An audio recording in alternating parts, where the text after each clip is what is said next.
Alright, so this is a click stick. I got it from Karen Pryor's website, but you can get it off of Amazon for like 20 bucks. What it is it's a target ball with a clicker attached, which makes target training a lot easier. So all you do is you ask for the dog to touch their nose to the target, and as soon as their nose touches the target, click and reward. Alright, so this is what target training is going to look like, obviously from your perspective. So all you're going to do is you're going to present the target, and as soon as her nose touches that target, you're going to click and offer a reward. And with clicker training, every time you click, you need to offer a reward, or the value of your clicker is going to go down, and they're no longer going to respond to the clicker. Good.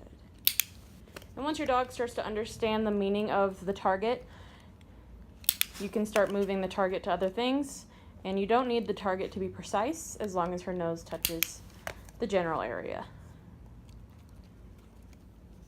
Alright, so now we're going to move on to putting the target where I want her to do her nose nudge, which is on my thigh. So all I'm going to do is I'm going to put the target on my leg,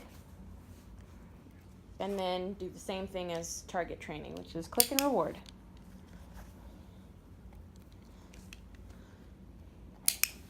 And once she starts to understand the meaning of the target, you can start adding a cue.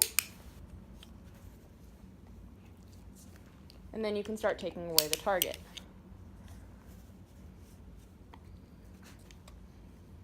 Touch. Good. And you want to add the cue right before you anticipate your dog doing the behavior. Touch. Touch. Good. Touch. Good job. And once you think your dog understands the meaning of the cue, you can start taking away the target and then asking for the behavior. So now that I'm removing the click stick, I'm going to go ahead and switch to a regular, PetSmart clicker. You can get these for like $2 at PetSmart. I'm pretty sure they're sold for like 50 cents on Amazon. But this just makes it a little bit easier for me to click and reward without actually having the target ball, which can be distracting since I'm taking away that target. So now that we've taken away the target ball, we're going to go ahead and we're going to ask for the behavior with just a cue. And as soon as she does the behavior, just like the target ball, we're going to click and reward. Cersei, touch. Touch. Good. Touch. And I'm not rewarding or marking and rewarding when she does it off cue. Touch. Because I'm not at that point yet. Once I start putting a visual cue, which is usually shaking, scratching, tapping, that's when she can do it off cue. Well, it'll technically be on cue, but it'll be without a verbal cue. Touch. Good. Touch. Good. Touch. Good job. That was a little bit late. Touch. Good. Touch. Good. And then I'll start adding physical cues to ask for the touch. Alright, so now we've moved on to adding visual cues, such as scratching, tapping, leg shaking, other things. And as you can see, she's already accustomed to doing it. So I'll show you how that looks like with just the visual cue. Stay. So as soon as my leg starts tapping, I'm going to ask her to touch. When I first started training this, I was using a verbal cue. So I would start leg shaking and I would say touch, good, touch, good, touch, good. And then I'll start taking away the verbal cue and just adding the visual cue.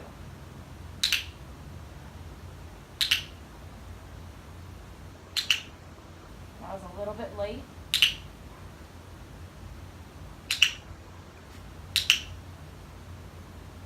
And every time you click, you need to give a reward or else you lower the value of your clicker. And there's no such thing as too much clicking.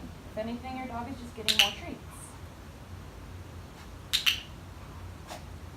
Just make sure that every time you click, you're giving a reward. Because the goal is persistence, I won't click every time she does a nose nudge. I might click on the third or fourth time she does a nose nudge because I want her to learn to be persistent. So then I'll start adding the scratching cue. Touch. Good. Touch. And I won't click unless her nose touches my leg. Touch. Off. Touch. Good. As you can see, she was trying a bunch of different things because in the past she was taught to jump up to interrupt the behavior rather than do a nose nudge, which is what my desired behavior is because it's a little bit less disruptive and it doesn't make as much of a scene. So I'll do it again. Touch. Good. Touch. Good job. Good. That was a little bit early.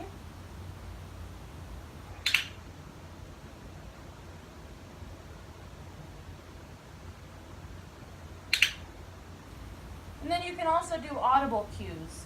One of the audible cues that I use is a long sigh because usually that means that I'm going to start stressing out. So, touch. Good. Touch. Good.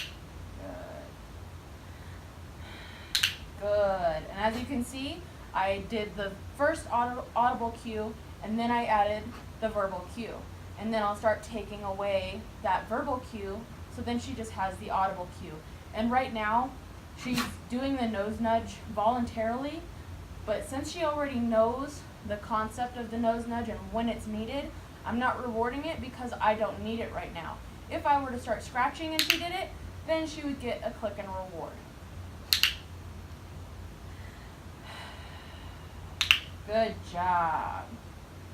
And you can use that for a variety of things. You can use it for tapping, you can use it for scratching. I use it for fidgeting as well. So if I start fidgeting my phone around, then she'll start doing a nose nudge. If I start scratching something that's not on my body, she'll do a nose nudge. If I start tapping a desk, she'll do a nose nudge. So you can use it with any visual or audible cue as long as she understands or he understands what you're asking from him.